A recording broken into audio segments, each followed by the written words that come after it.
दोस्तों, गौतम बुद्ध का अनुभव हर किसी के जीवन को नई दिशा दे सकती है। अगर आप भी इसे मानते हैं तो कमेंट्स में नमो बुद्धाय लिखना मत भूलिए। एक समय की बात है, नगर में एक व्यापारी रहता था। अपने और अपने परिवार के भरण पोषण के लिए वह नमक का व्यापार करता था। उसके परिवार में पत्नी और 2 पुत्र थे। व्यापारी के दोनों पुत्रों का स्वभाव बिल्कुल अलग था। जहां एक और बड़ा पुत्र बहुत ही संकोची और शर्मीले स्वभाव का था, उसे किसी से बात करने में भी शर्माती थी।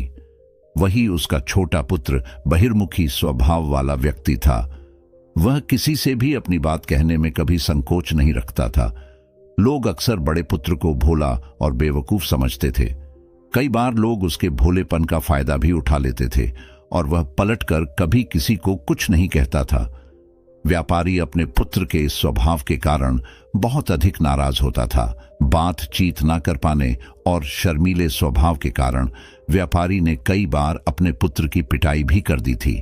हालांकि इस वजह से उसके पुत्र का स्वभाव सुधरने के बजाय और भी खराब हो गया। बचपन से ही बड़ा पुत्र बेहद परेशान रहने लगा था। उसके अंदर आत्मविश्वास की कमी हो गई थी। परीक्षा में वह आते हुए प्रश्नों के उत्तर भी अपने डर के कारण नहीं लिख पाता था। इस कारण उसकी शिक्षा भी ठीक ढंग से नहीं हो पाई। बड़ा पुत्र जब युवावस्था को प्राप्त हुआ, तब व्यापारी ने उसे अपने साथ व्यापार में हाथ बटा को कहा। अपने पिता से डर के कारण वह व्यापार करने को तैयार हो गया, किंतु वह कई बार ऐसी गलतियां कर देता था जिससे व्यापारी बहुत अधिक नाराज हो जाता था। एक दिन व्यापारी किसी दूसरे काम के कारण शहर गया हुआ था। उस समय उसकी दुकान पर बड़ा पुत्र बैठा हुआ था। तभी कुछ लोग आए और उन्होंने बड़े पुत्र से कहा कि हमें तुम्हारे पिता ने भेजा है। उनका यह संदेश है कि इस समय दुकान में नमक की जितनी बोरियां रखी हुई हैं, वह सब हमें दे दो। उन्होंने नमक की सभी बोरियों को शहर मंगवाया है। व्यापारी का पुत्र उनसे प्रश्न पूछने की हिम्मत जुटा ही रहा था कि वे दोनों आदमी दुकान के अंदर घुस गए और दुकान में जितनी भी नमक की बोरियां रखी थी, सबको तांगे में रखा और लेकर चले गए। व्यापारी के पुत्र ने उन्हें रोकने का प्रयास किया, किंतु संकोच और शर्मीलेपन के कारण वह उन्हें कुछ कह नहीं पाया। उसने मन ही मन सोचा कि यदि मैं इन्हें नमक ले जाने से रोकूं तो पिताजी मुझ पर नाराज होंगे। कुछ समय बाद जब व्यापारी शहर से वापस आया तो खाली दुकान देखकर उसने अपने पुत्र से प्रश्न किया कि नमक की बोरियां कहां गई? यह दुकान इतना खाली खाली क्यों है? तब बड़े पुत्र ने धीमे स्वर में कहा कि कुछ लोग दुकान पर आए थे और उन्होंने मुझसे कहा कि आपने नमक की बोरियों को शहर मंगवाया है और दुकान में से सारी बोरियों को निकाल कर लेकर चले गए। व्यापारी ने अपना सिर पीट लिया। उसने अपने पुत्र को दुकान से धक्का देते हुए कहा कि तू मूर्ख का मूर्ख ही रह जाएगा। वे लोग तुझे बेवकूफ बनाकर सारा सामान ले गए। तुमने मेरा बहुत भारी नुकसान करवा दिया। यहां से दूर भाग जाओ और घर वापस मत आना। यदि तुम वापस आए तो मैं तुम्हें पीट पीट कर सीधा कर दूंगा। व्यापारी का बड़ा पुत्र इस बात से बेहद दुखी हुआ। एक बार फिर उसके शर्मीले स्वभाव के कारण उसके पिता उससे और अधिक नाराज हो गए। साथ ही व्यापार में भी इतना नुकसान हो गया। उस समय नगर के सभी लोग व्यापारी के पुत्र पर हंस रहे थे और उसका मजाक बना रहे थे। उसे बहुत अधिक शर्मिंदगी महसूस हो रही थी। यही वह समय था जब उसने सोच लिया कि अब उसके जीवन में कुछ भी ठीक नहीं हो सकता है। वह सदैव मूर्ख का मूर्ख ही रह जाएगा और इस समाज में रह रहे लोगों के साथ कदम से कदम मिलाकर कभी नहीं चल पाएगा। व्यापारी का पुत्र नगर से बाहर आ गया और एक नदी के किनारे बैठकर खूब रोया। गहरे पानी को देखकर उसके मन में विचार आया कि अब उसके जीवित रहने का कोई फायदा नहीं है। उसने सोच लिया कि आज वह इस नदी में डूबकर अपने आप को समाप्त कर लेगा। असफल जीवन जीने से अच्छा है कि वह स्वयं को समाप्त कर ले। उसने जैसे ही नदी में छलांग लगाई, एक बौद्ध भिक्षु ने उसे बचा लिया और नदी से बाहर निकाल कर ले आए। व्यापारी का पुत्र बौद्ध भिक्षु पर नाराज होने लगा और कहने लगा कि तुमने मुझे क्यों बचाया? मैं इस असफल जीवन को जीना नहीं चाहता। बौद्ध भिक्षु ने उसे समझाया कि जीवन एक ही बार मिला है और यदि तुम जीवित ही नहीं रहोगे तो असफलता को खत्म करके सफल कैसे बनोगे? तब व्यापारी के पुत्र ने कहा कि मेरे जीवन बहुत अधिक समस्याएं हैं। यह सभी समस्याएं मेरे संकोची और शर्मीले स्वभाव के कारण हुई है। मैंने अपने पिता का नुकसान करवा दिया। मैं एक अच्छा पुत्र नहीं हूं। अपने स्वभाव के कारण मैं शिक्षा ग्रहण भी नहीं कर सका। यह सारा संसार मुझे मूर्ख समझता है। क्या किसी मूर्ख को इस संसार में जीने का अधिकार है? तब बौद्ध भिक्षु ने कहा कि तुम्हारे इस प्रश्न का उत्तर तो मेरे गुरु ही देंगे। चलो, मैं तुम्हें मेरे गुरु से मिलवाऊं। व्यापारी के पुत्र ने कहा कि वह किसी से बात नहीं करना चाहता। आज वह अपना जीवन समाप्त कर लेगा, किंतु बौद्ध भिक्षु के बार बार समझाने के बाद वह उनके साथ जाने और उनके गुरु से मिलने के लिए तैयार हो गया। बौद्ध भिक्षु व्यापारी के पुत्र को आश्रम की ओर लेकर गए। वहां पर व्यापारी के पुत्र ने देखा कि एक व्यक्ति पेड़ के नीचे ध्यान मग्न बैठे हुए हैं। तभी बौद्ध भिक्षु ने कहा कि यह हमारे गुरु गौतम बुद्ध हैं। दोनों ने गौतम बुद्ध को प्रणाम किया। वह युवक वहीं पर बैठ गया और गौतम बुद्ध को देखकर रोने लगा। गौतम बुद्ध ने उससे उसके रोने का कारण पूछा। तब उसने कहा कि अब आप ही मेरी आखिरी उम्मीद है। यदि आप मेरी समस्या का समाधान नहीं करेंगे तो मेरा यह जीवन समाप्त हो जाएगा। गौतम बुद्ध ने व्यापारी के पुत्र से उसकी समस्या के बारे में पूछा। तब उसने बताया कि किस प्रकार वह बच से ही शर्मीले और अंतर्मुखी स्वभाव का है। इस कारण लोग उसी से मूर्ख समझ लेते हैं और उसके पिता भी उससे प्रेम नहीं करते। तब गौतम बुद्ध ने युवक को शांत कराते हुए कहा कि मेरे पास तुम्हारी समस्या का समाधान है। तुम्हारा जीवन बहुत ही आसान हो सकता है। तब युवक ने कहा कि क्या सचमुच ऐसा हो सकता है? आप बहुत ही महान व्यक्तित्व प्रतीत होते हैं। आपके तो कई शिष्य हैं। हे गुरुदेव, मैं भी आपका शिष्य बनना चाहता हूं। क्या आप मुझे अपने शिष्य के रूप में स्वीकार करेंगे? गौतम बुद्ध ने कहा कि हां, अवश्य। युवक ने कहा कि ठीक है गुरुदेव, अब मुझे वह उपाय बताइए जिससे कि मेरा जीवन बदल जाए। गौतम बुद्ध बोले, किंतु उससे पहले तुम्हें मेरे कुछ महत्वपूर्ण कार्य करने होंगे। यदि तुम मेरा यह कार्य करो तब मैं तुम्हें कुछ ऐसे उपाय बताऊंगा जिनके कारण तुम्हारे जीवन में सब कुछ ठीक हो जाएगा और तुम्हारे पिता भी तुमसे प्रसन्न रहेंगे। गौतम बुद्ध ने उस युवक को कहा कि आज से 3 दिन बाद मैं तुम्हें ऐसे उपाय बताऊंगा जिससे तुम्हारा जीवन बदल जाएगा, किंतु 3 दिनों तक तुम्हें मेरे सभी कार्य करने होंगे। मैं जैसा जैसा कहूंगा, यदि तुम वह कार्य को करने में सफल रहे तो तीसरे दिन के बाद तुम्हारा जीवन बदल जाएगा। तुम्हारा पहला दिन कल से शुरू होगा। अभी जाओ और आश्रम में ही आराम करो। अगले दिन व्यापारी का पुत्र गौतम बुद्ध के पास पहुंचा और कहा कि हे गुरुदेव, मुझे पहले दिन का कार्य बताइए।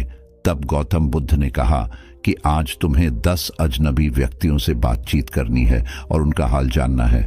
इसका लेखा जोखा शाम तक लेकर आना। व्यापारी के पुत्र को बड़ा ही संकोच महसूस हुआ, किंतु उसने गौतम बुद्ध को हां कह दिया। वह निकल पड़ा। 10 अजनबी लोगों से बातचीत करने शुरू में उसे बहुत अधिक संकोच हुआ। कई लोग तो डांट कर भगा देते थे। उसके सामने अपना जीवन बदलने का यही एक उपाय था। आखिरकार कोशिश करते हुए उसने 10 अजनबी लोगों के नाम और उनके व्यापार का लेखा जोखा प्राप्त कर लिया। शाम को जब वह गौतम बुद्ध के पास पहुंचा तो प्रसन्नता के साथ उसने गौतम बुद्ध को बताया कि आज का कार्य उसने सही ढंग से पूरा कर लिया है। कुछ लोग तो उसके मित्र भी बन गए हैं। दूसरे दिन फिर वह युवक गौतम बुद्ध के पास पहुंचा। तब गौतम बुद्ध ने कहा कि आज का कार्य है, तुम आश्रम में रह रहे 10 शिष्यों को संबोधित करते हुए उन्हें जल के उपयोग के विषय में पढ़ाओ। गौतम बुद्ध की बात सुनकर व्यापारी का पुत्र हक्का बक्का रह गया। उसने कहा कि आप मुझसे किस प्रकार का कार्य करवा रहे हैं? मैं अपनी शिक्षा ठीक से पूरी नहीं कर पाया हूं। मैं यह कार्य नहीं कर पाऊंगा। तब गौतम बुद्ध ने कहा कि ठीक है, तब मैं तुम्हें उपाय भी नहीं बताऊंगा। व्यापारी के पुत्र ने प्रार्थना करते हुए कहा कि आप जानते हैं मेरी शिक्षा अधूरी है, फिर मैं किस प्रकार बालकों को शिक्षा दे सकता हूं? गौतम बुद्ध ने मुस्कुराते हुए कहा कि यहां सिर्फ मैं जानता हूं कि तुम्हारी शिक्षा अधूरी है, वे बालक नहीं जानते। तुम रोज अपने जीवन में जल का उपयोग करते हो। यही सब बातें जाकर उन बालकों को बतानी है। आखिरकार व्यापारी के पुत्र के पास कोई रास्ता नहीं बचा। हिम्मत जुटाकर वह उन बालकों के पास पहुंच गया। शुरू में तो उसके हाथ पैर कांप पर रहे थे, किंतु आखिरकार उसने जल की विशेषताओं के बारे में बताना प्रारंभ कर दिया। उसने बालकों को जल की 5 विशेषताएं बताइए और जल्दी से वहां से भाग आया। गौतम बुद्ध के पास आकर उसने कहा कि बहुत अधिक डर लग रहा था, किंतु मैंने बालकों को जल की 5 विशेषताएं बता दी हैं। गौतम बुद्ध ने कहा कि जो एक बार फिर कोशिश करके आओ। व्यापारी का पुत्र ने एक बार फिर हिम्मत जुटाई और बालकों को जल के विषय में पढ़ाना शुरू किया। इस बार व्यापारी के पुत्र को बिल्कुल डर नहीं लग रहा था। पूरे आत्मविश्वास के साथ बालकों को शिक्षा दी। तब गौतम बुद्ध ने युवक की प्रशंसा करते हुए कहा कि तुम अवश्य ही साहसी हो। गौतम बुद्ध से शाबाशी सुनकर वह युवक बहुत अधिक प्रसन्न हुआ। युवक तीसरे दिन जब गौतम बुद्ध के पास आया तो गौतम बुद्ध ने उससे कहा कि आज का कार्य तुम्हें थोड़ा अजीब लग सकता है, किंतु आज तुम्हें अपने पिता से मिलने जाना है। गौतम बुद्ध की यह बात सुनकर वह युवक बहुत अधिक डर गया। उसने कहा कि नहीं नहीं, मैं अपने पिता के सामने नहीं जाऊंगा। गौतम बुद्ध ने कहा कि ठीक है, तब मैं तुम्हें उपाय भी नहीं बताऊंगा। आखिरकार उस युवक को गौतम बुद्ध की बात माननी पड़ी। गौतम बुद्ध ने उसे समझाया कि अपने पिता के पास जाकर उनसे क्षमा मांगना और कहना कि तुम्हें एक और अवसर दे ताकि तुम स्वयं को बुद्धिमान साबित कर सको। उसे युवक ने बड़ी हिम्मत के साथ अपने पिता का सामना किया और उनसे क्षमा मांगी। आखिरकार व्यापारी ने अपने पुत्र को क्षमा कर दिया और उसे दूसरा अवसर देने के लिए तैयार हो गए। व्यापारी का पुत्र गौतम बुद्ध के पास आया और उसने जब उपाय के बारे में जानना चाहा, तब गौतम बुद्ध ने कहा कि तुमने स्वयं ही अपना उपाय खोज लिया है।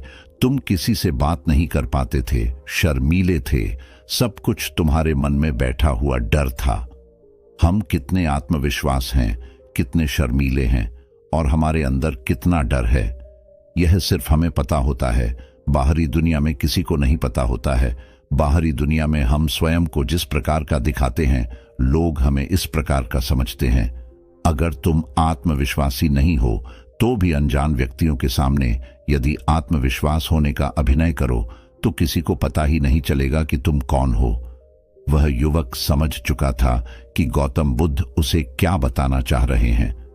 गौतम बुद्ध को धन्यवाद किया और उनसे वादा किया कि वह जीवन में सफल होकर दिखाएगा। दोस्तों, यह वीडियो पसंद आई हो तो इसे लाइक जरूर करें और चैनल को सब्सक्राइब करना ना भूलें। आपके आसपास भी कोई ऐसा शर्मीला और संकोची स्वभाव का व्यक्ति है तो उसे यह वीडियो जरूर शेयर करें ताकि उसकी सहायता हो सके। जब भी कोई व्यक्ति गौतम बुद्ध के संघ में शामिल होता था तो बुद्ध उसे सबसे पहले शांत रहने के लिए कहते थे। ध्यान की अवस्था में जाने से पहले उस भिक्षु को शांत रहना सिखाया जाता था। आज के दौर में हर तरफ सॉरी शोर है। इसकी वजह से दिमाग में तनाव पैदा होना लाजमी है। ऐसे में अगर आप हर रोज कुछ देर मौन रहने का अभ्यास करते हैं तो इससे आपके तनाव पैदा होने वाले हार्मोन के लेवल में कमी आती है। इससे आपका दिमाग शांत होता है, गुस्सा नियंत्रित रहता है और तनाव बढ़ाने वाले हार्मोन्स का लेवल घटता है।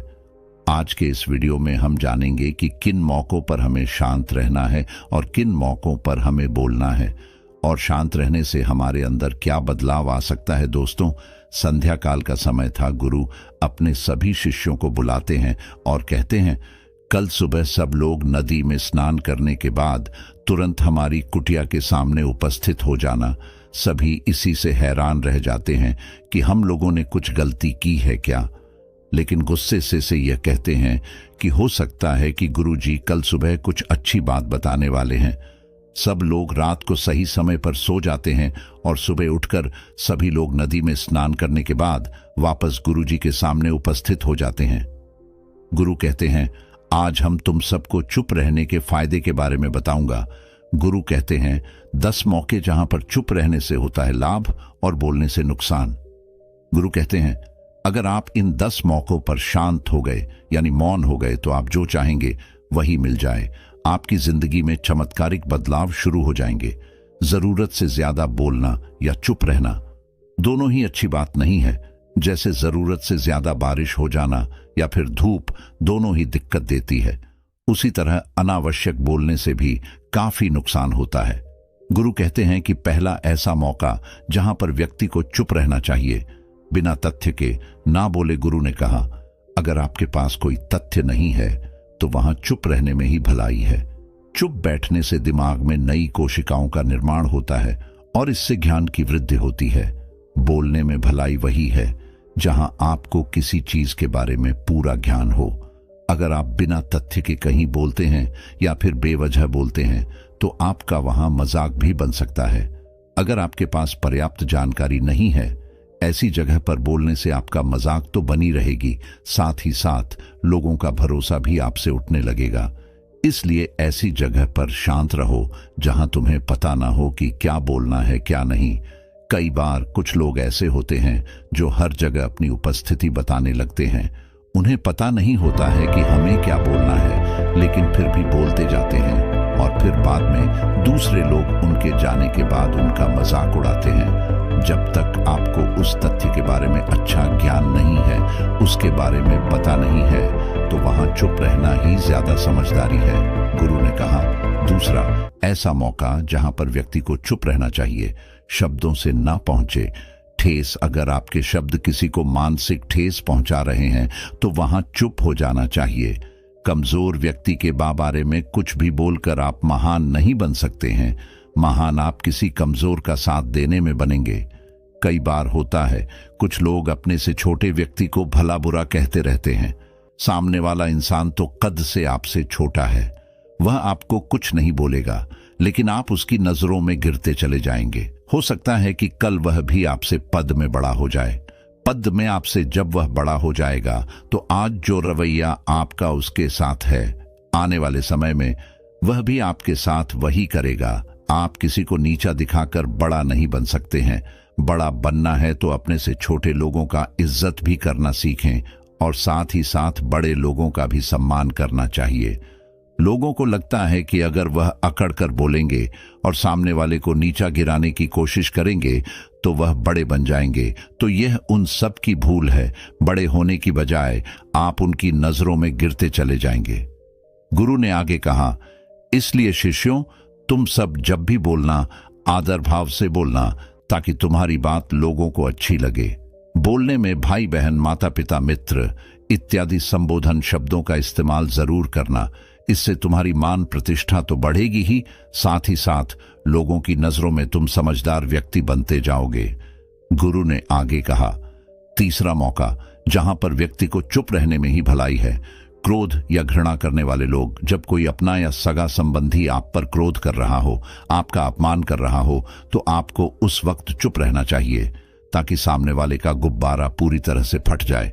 आप यदि सही हैं तो उसे कतई माफी ना मांगे और चुप रहकर ही सही समय का इंतजार करें। वह खुद आपसे माफी मांग लेगा जब उसे अपनी गलती का एहसास हो जाएगा। गुरु आगे कहते हैं कि अगर आपका कोई सगा संबंधी आप पर क्रोध कर रहा हो और आप उस समय शांत हैं, तो यह आदर सम्मान देने की निशानी होती है। इससे ना कोई छोटा होता है और ना ही बड़ा। अगर आपको क्रोध आ रहा है तो आप या तो वहां से किसी का अनादर किए बिना चले जाएं या फिर चुप रहे। क्रोध करने से आपके रिश्ते खराब होंगे। क्रोध करने से हमेशा क्रोध करने वाले व्यक्ति का ही बुरा होता है। गुरु आगे कहते हैं कि एक बार की बात है, एक सांप जंगल से भागते हुए किसी राजा के घर में पहुंच गया। लोगों ने छेड़खानी की तो वह बहुत ही गुस्सा हो गया, जिससे घर में जो तलवार पड़ी हुई थी उसी को लपेटकर कसने लगा और धीरे धीरे उसका पूरा शरीर कट गया। ठीक उसी प्रकार हमारा गुस्सा भी हमारे शरीर को तलवार की भांति काटता रहता। गुस्सा ध्यान से खत्म होता है। प्रतिदिन अगर आप ध्यान की मुद्रा में बैठे हैं तो आपका गुस्सा आपके नियंत्रण में रहेगा। गुरु आगे कहते हैं कि यह तरीका है कि आप प्रतिदिन ध्यान का अभ्यास करें। इससे आपके शरीर में जो हार्मोन्स गुस्से को बढ़ावा देते हैं वह सब तुम्हारे नियंत्रण में रहेंगे, जिससे शरीर गुस्से पर आसानी तुम्हारा से काबू पा लेगा। लेकिन एक तरीका यह भी है कि जब भी आपको गुस्सा आए तो आप यह समझने का प्रयास करो कि क्या मेरा गुस्सा जायज है या नहीं। हमें वहां पर बोलना चाहिए कि नहीं। जब आप खुद इस बात का आकलन लगा पाएंगे तो आपको खुद पता चल जाएगा कि हमें गुस्सा करना चाहिए या नहीं। फिर भी आपको गुस्सा आ रहा है तो आप वहां से हटने का प्रयास करें, वहां से दूर चले जाएं। धीरे धीरे समय के साथ आपका दिमाग शांत हो जाएगा, गुरु ने कहा। चौथा, ऐसा मौका जहां पर इंसान को बहुत ही समझदारी के साथ काम लेना चाहिए, वहां पर आपको चुप रहना ही चाहिए। जहां पर उस मुद्दे से आपका कोई संबंध ना हो। अगर आपका किसी मुद्दे से कोई संबंध ना हो तो वहां आपका चुप रहना बनता है। बिना किसी वजह अगर आप दूसरे के मुद्दे पर बोलेंगे तो यह आपके लिए अनिष्टकारी होगा। इसमें केवल और केवल आपका ही नुकसान है। जल्द ही आप किसी दो लोगों के बीच हो रहे विवाद में जल्दी अपनी टांग न डालें। अगर सामने वाला आपको बुला रहा है अपना झगड़ा शांत करवाने के लिए तो ही आप वहां पर जाएं। किसी की व्यक्तिगत जिंदगी में दखल अंदाजी नहीं देनी चाहिए जब तक कि वह व्यक्ति आपको नहीं बुलाता है अपने झगड़े को शांत करवाने के लिए। कुछ लोग फालतू में दूसरे के विवाद में कूद पड़ते हैं। इससे उनके मान सम्मान मर्यादा पर लोग उंगली उठाने लगते हैं। गुरु कहते हैं कि 10 मौकों में 5वां ऐसा मौका जहां पर व्यक्ति को बहुत ही समझदारी के साथ चुप रहना चाहिए। आपके शब्दों से किसी मित्र को हानि ना पहुंचे। अगर आपके शब्द सामने वाले के परिवार या मित्रों की प्रतिष्ठा के बारे में बुरी झलक दिखा रहे हैं तो आपको चुप रहना चाहिए। किसी के परिवार या फिर मित्र के बारे में बुरा बोलने से केवल आप ही बुरे बनेंगे। जो चीज आसानी से खत्म की जा सकती है उसे अपने शब्दों से बड़ा न करें। बिना चिल्लाए बात करने का प्रयास करते रहना चाहिए। अगर आप बिना चिल्लाए कोई बात नहीं कह सकते तो आपका चुप रहने में ही भलाई है। किसी पर चिल्लाने से आपके व्यवहार के बारे में पता चलता है। ज्यादा बोलने से चीजें हमेशा खराब ही होती हैं। कई बार कुछ रिश्ते ज्यादा तेज बोलने की वजह से टूट जाते हैं। इसलिए अपनी आवाज में मीठापुर ना हो। मजाक को भी हमेशा शब्दों के मायने में ही रखें। जहां किसी को शब्दों से चोट लगे वहां चुप हो जाएं। ज्यादा बोलने से हमेशा नुकसान ही होता है। किसी और की प्रतिष्ठा को अपने शब्दों के माध्यम से उसे हानि नहीं पहुंचा चाहिए। यदि आपके शब्दों से किसी और की प्रतिष्ठा को ठेस पहुंच रही है तो वहां आपको चुप हो जाना चाहिए। जब कोई व्यक्ति आपके सामने नहीं है तो आप उस व्यक्ति के बारे में बुरे शब्द किसी तीसरे व्यक्ति के सामने न बोले। गुरु कहते हैं 6ठा मौका जहां पर व्यक्ति को चुप रहना चाहिए, जब कोई कर रहा हो किसी की बुराई।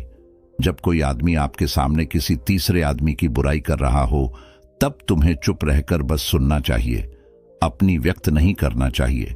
क्योंकि जो आज आपके सामने किसी तीसरे की बुराई कर रहा है वह कल किसी और के सामने आपकी बुराई भी कर सकता है। यदि आपने कुछ कहा है तो नीति शास्त्र के अनुसार जो अपने मुंह को बंद रखता है और बुद्धि से काम करता है वही इंसान समझदार होता है। बिना जरूरत के बोलना, किसी के बारे में किसी के बीच में बोलना यह गलत बात है। कभी कभी हमारे लिए बुद्धिमानी इसी में होती है कि हमें अपना मुंह ऐसी जगह पर नहीं खोलना चाहिए। गुरु आगे कहें कि 10 मौकों में 7वां ऐसा मौका जहां पर व्यक्ति को चुप रहना चाहिए, जब कोई नहीं समझे आपकी भावना। यदि आपको लग रहा है कि कोई व्यक्ति आपकी भावना, दुख या परेशानी को शब्दों में नहीं समझ रहा है, यदि आपको लग रहा है कि सामने वाला व्यक्ति आपकी भावना या दुख को या आपकी जो परेशानी है उसको वह समझ नहीं पा रहा है या समझने का प्रयास ही नहीं कर रहा है या वह आपको ध्यान से सुन ही नहीं पा रहा है, तो ऐसे व्यक्ति के सामने आप चुप ही रहे। क्योंकि ऐसे लोगों को आपकी भावना या दुख से कोई मतलब नहीं होता है। ऐसे लोगों को अपना राज बताकर आप पछताएंगे ही बाद में। इसलिए हर किसी को अपने मन की बात नहीं बतानी चाहिए। अगर आपको लग रहा है कि सामने वाला आपकी बात को नहीं समझ पा रहा है, आपकी भावनाओं को नहीं समझ पा रहा है, तो वहां पर आपको नहीं बोलना चाहिए। क्योंकि आज में आपका मजाक ही बन जाएगा।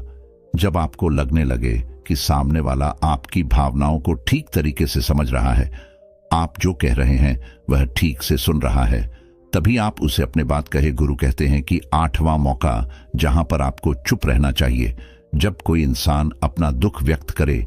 यदि कोई इंसान अपने दुख या परेशानी को आपको बता रहा है तो इसका मतलब यह है कि वह आपको अपना समझ रहा है। ऐसे में तुरंत ही उसे समाधान बताने के बजाय चुप रहकर उसके दुख या समस्या को सुने। उसके दुख या समस्या को किसी और को ना बताएं। वह इसलिए नहीं बता रहा है कि उसकी समस्याओं का समाधान कर देंगे, बल्कि वह इसलिए भी बता रहा है कि सामने वाला उसकी बात को समझ रहा है। कई बार बताने से दुख कम हो जाते हैं। आपको अपना दुख इसलिए बता रहा होगा कि उसे लग रहा है कि आप उसकी बात को समझ रहे हैं। दुख बांटने से कम हो जाता है। इसलिए जब कोई व्यक्ति अपना दुख आपसे व्यक्त करे तो आप चुप मारकर उसकी बात को बहुत ही ध्यान से सुने, ताकि उसके दुख कम हो जाए, उसके मन का बोझ हल्का हो जाए, क्योंकि उसके मन में जो भी बातें थी वह आपको सब बता दिया। गुरु आगे कहते हैं कि 10 जगहों में 9 ही ऐसी जगह जहां पर आपको चुप रहना चाहिए, जहां पर दुष्ट प्रकृति के लोग रह रहे हों और गाली गलौज कर रहे हो, तो आप वहां पर मत जाइए। ऐसी जगहों से आप चुपचाप निकल जाएं, अर्थात अपनी प्रतिक्रिया दिए बिना आप वहां से चले जाएं, क्योंकि जिसकी जुबान खराब होती है, जो दुष्ट प्रकृति के लोग होते हैं, उनको आप ऐसे समय में नहीं समझा सकते हैं। जब उनका दिमाग पूरी तरह से शांत हो जाए तभी वह आपकी बात सुनेंगे। इसलिए जहां पर दुष्ट प्रकृति के लोगों आपकी की बात को ना मानते हो और ना ही सुनते हो, तो आपको वहां पर नहीं बोलना चाहिए। गुरु कहते हैं कि 10 माह ऐसा मौका जहां पर आपको शांत हो जाना चाहिए। अपनी सफलता का राज हर किसी को ना बताएं। कई बार होता है कि कुछ लोग जो सफलता को बहुत ही जल्दी अर्जित कर लेते हैं, वे हर जगह अपनी सफलता का ढिंढोरा पीटने लगते हैं। ऐसे में क्या होता है कि कई लोग आपकी सफलता से खुश नहीं होते हैं। अगर आप अपनी सफलता का जबरदस्ती लोगों में ढिंढोरा पिटवा रहे हैं, तो लोगों की नकारात्मक ऊर्जा आपको प्रभावित कर सकती है। जब आप सफल होंगे तो सबको पता चल जाएगा कि आप सफल हो गए हैं। ढिंढोरा पीटने से नुकसान आपका ही होगा। इतना कहकर गुरु ने कहा, शिष्यों, आज के लिए बस इतना ही। अगर तुम सब मेरी इन 10 बातों को अपने जीवन में अपना लेते हो तो तुम सब काफी हद तक परेशानियों से बचे रहोगे। यहां से जाने के बाद मेरी यह बातें आपके जीवन किसी वरदान से कम साबित नहीं होंगी।